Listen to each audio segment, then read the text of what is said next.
হযরত ইব্রাহিম আলাইহিস সালাম আপন ছেলেকে খুব বেশি মহব্বত করতেন। সিরিয়া থেকে মক্কায় রেগুলার প্রায় সেই সিরিয়া থেকে মক্কায় যেতেন, বোরাকের মাধ্যমে খবর নিতেন। সকালে রওনা করতেন, দুপুরে ওখানে গিয়ে পৌঁছতেন, দুপুরবেলা বিশ্রাম করে বিকালে আবার রওনা করে সিরিয়া এসে রাত্রি যাপন করতেন। এভাবেই ছেলে একটু বড় হইল। ফালাম্মা বালাগা মাআহু সা'য়া ক্বালা ইয়া বুনাইয়া ইন্নী আরা ফিল মানাম আন্নী আযবাহুকা ফানজুর মাযা তারা। বাপের সাথে কাজের বয়সে উপনীত হইল। কোন কোন তাফসীরকার বলেছেন 13 বছর, কেউ কেউ বলেছেন 7 বছর। ওই যে সিরিয়া থেকে মক্কায় আসতেন দেখার জন্য, তো এক পর্যায়ে এই বাপের সাথে কাজ করার, বাপের সহযোগী হওয়ার বয়সে যখন নাকি উপনীত হলেন, তখন ছেলেকে একদিন বললেন, চলো আমরা কোরবানি করব। বাস যেতে যেতে পাহাড়ের পাদদেশে এদিকে শয়তান ভাবলো যে আজকে যদি ইব্রাহিম আলাইহিস সালামের ফ্যামিলিকে পথভ্রষ্ট না করা যায়, গোমরা করা না যায়, তার ফ্যামিলিকে, তার ভবিষ্যৎ প্রজন্মকেও পথভ্রষ্ট করা যাবে না। শয়তান প্রথমে গিয়ে হাজেরা আলাইহিস সালামের কাছে উপস্থিত, জানো তোমার ছেলেকে তোমার স্বামী কোথায় নিয়ে গেছে?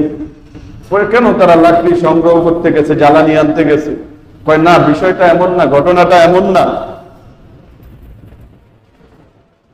হযরত ইব্রাহিম আলাইহিস সালামকে নাকি ওনার প্রভু হুকুম করেছেন আপন ছেলেকে জবাই করার জন্য, ইসমাইলকে জবাই করার জন্য। হাজেরা না, এটা তো হতে পারে না।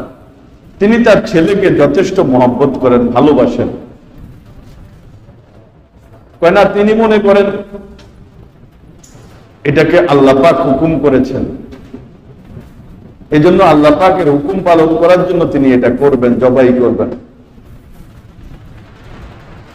হাজরা আলাইহিস সালাম উত্তর দিলেন যে যদি আল্লাহ পাকের হুকুমে হয়ে থাকে, যেটা এটা আল্লাহ পাকের নির্দেশ হয়ে থাকে, তো ছেলেকে জবাই করে দেওয়াই উত্তম।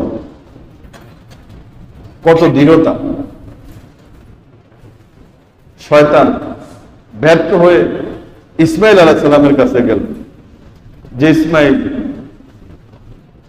আপনি জানেন আপনার বাবা আপনাকে কোথায় নিয়ে যাচ্ছে?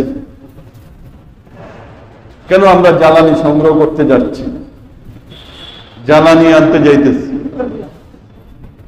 কয় না, আপনাকে জবাই করার জন্য নিয়ে যাওয়া হইতেছে। কয় না, এটা হবে কেন? তখন শয়তান বলল, আপনার বাবা এটাই ধারণা করেন ওনার রব, ওনার প্রতিপালক ওনাকে আপনাকে জবাই করার হুকুম দিয়েছেন। ইসমাইল আলাইহিস সালাম বললেন, যদি আল্লাহ পাকের হুকুম এটা হয়ে থাকে, তো আমি জবাই হয়ে যাওয়াই উত্তম।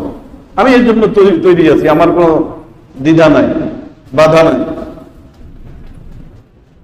এইবার শয়তান ইসমাইল আলাইহিস সালাম থেকেও নিরুপায় হয়ে ইব্রাহিম আলাইহিস সালামের সামনে দাঁড়াইছে, যে শেখ আপনি কোথায় যাচ্ছেন? এই সামনে যাইতেছি আমরা একটা জরুরি কাজে। কয় না, আপনাকে নাকি শয়তান স্বপ্নে দেখাইছে যে আপনার ছেলেকে জবাই করার জন্য, স্বপ্নে শয়তান আপনাকে দেখাইছে। এটা শোনার সাথে সাথে ইব্রাহিম আলাইহিস সালাম ভাবলেন তুমি শয়তান, তাকে দাওয়া দিলেন, ভেগে গেল। অন্য রিওয়ায়াতের মধ্যে আছে যে শয়তান সর্বপ্রথম মাশআর একটা জায়গা আছে, মাশআরে আয়েশা ইব্রাহিম আলাইহিস সালামের সামনে উপস্থিত হলেন। ইব্রাহিম আলাইহিস সালাম তাকে হটাইয়া দিলেন, সামনে চললেন।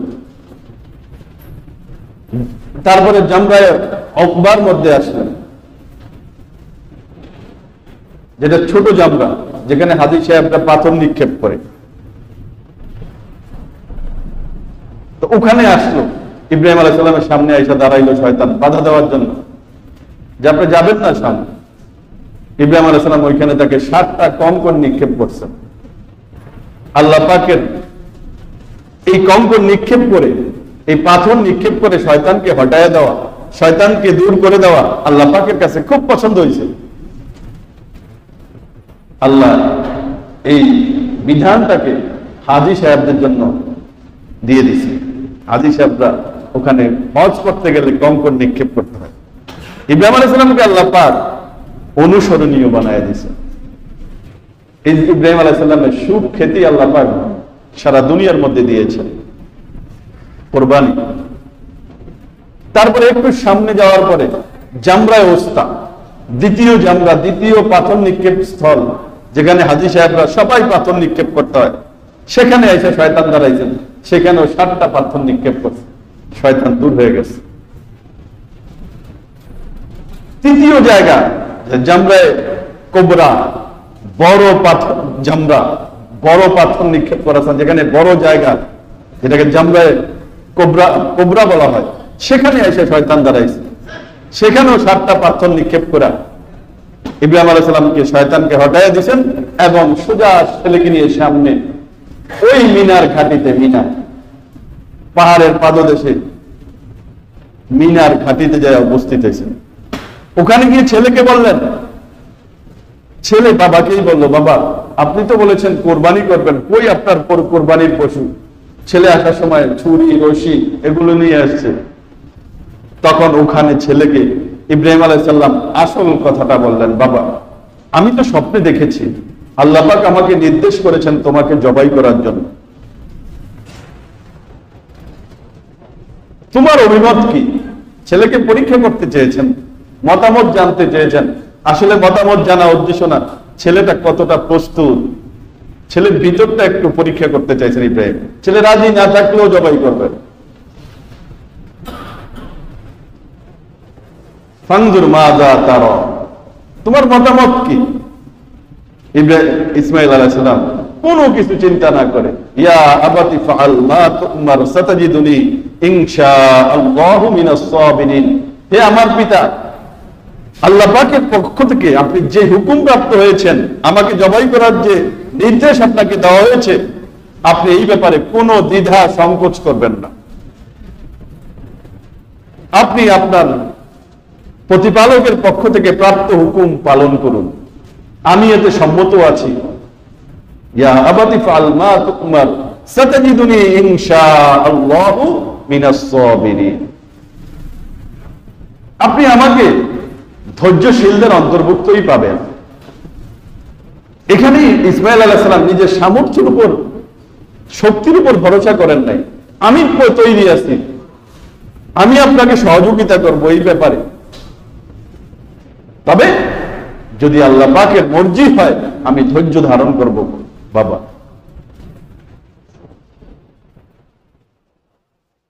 ফালাম্মা আসলামা ওয়া তাল্লাহু লিল জাবিন, যখন পিতা পুত্র উভয়ই আল্লাহ পাকের হুকুমের সামনে আত্মসমর্পণ করলেন, ইব্রাহিম আলাইহিস সালাম আপন কলিজার টুকরা আল্লাহ পাকের রাস্তায় জবাই করার জন্য, ইসমাঈল আলাইহিস সালাম আপন প্রাণ আল্লাহ পাককে উৎসর্গ করার জন্য যখন বাপ ছেলে উভয়ই আত্মসমর্পণ করলেন, এইবার ছেলে বাবাকে বললেন, বাবা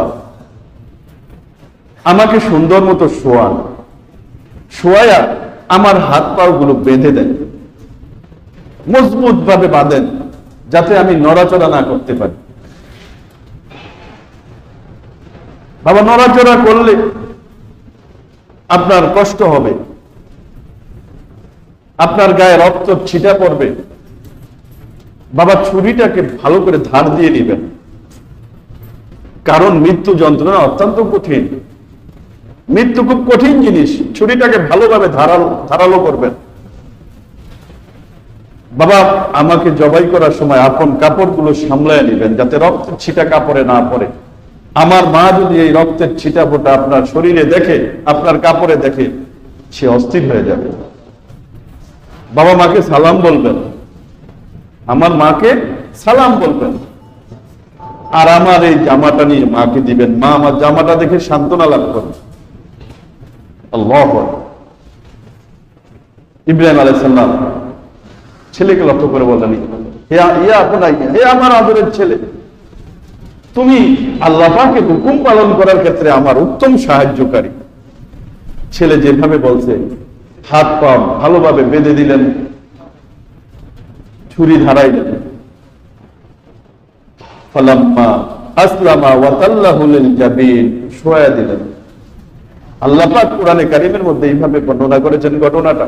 শোয়া দিলেন, হাত পা মজবুত ভাবে বাঁধলেন। বাঁধার পরে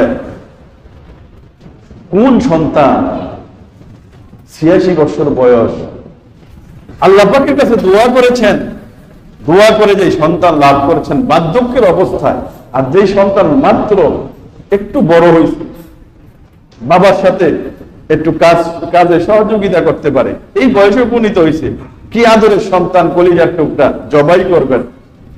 প্রত্যেকেই নিজের সন্তানের ব্যাপারে একটু চিন্তা করিত। এই হুকুম যদি আমি আমার সন্তানের গায়ে গলায় চালাইতে চাইতাম, কি অবস্থা হইতো আমার। সেই জায়গায় হযরত ইব্রাহিম আলাইহিস সালাম অনেকক্ষণ কান্না করলেন। কান্না করার পর এইবার ইব্রাহিম আলাইহিস সালাম ছিলেন ধৈর্যের মূর্ত প্রতীক। আল্লাহ পাকের ভালোবাসা ইব্রাহিম আলাইহিস সালামের মধ্যে ছিল প্রবল। দুনিয়ার যে কোনো ভালোবাসা, যে কোনো আবেগ ইব্রাহিম আলাইহিস সালামের কাছে আল্লাহ পাকের ভালোবাসার সামনে তুচ্ছ ছিল। এত বড় কাজ, এত বড়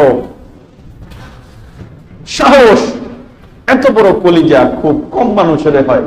ইব্রাহিম আলাইহিস সালাম এই ধারালো ছুরি ওই মিনার ঘাটিতে, যেখানে হাজী সাহেবরা আজও কোরবানি করে, এই বছরও লক্ষ লক্ষ কোরবানি হবে যে ঘাটির মধ্যে মিনাতে, সেই মিনার প্রান্তরে হৃদয় বিদারক ঘটনা। ইসমাইল আলাইহিস সালামকে হাত পা বেঁধে শায়িত করে দিলেন। বাপ ইব্রাহিম আলাইহিস সালাম ইসমাইল আলাইহিস সালামের গলার মধ্যে এই ধারালো ছুরি চালাইয়া দিলেন, সজোরে ছুরি চালাইলেন। ছুরি কার্যকর হয় না, কাটে না।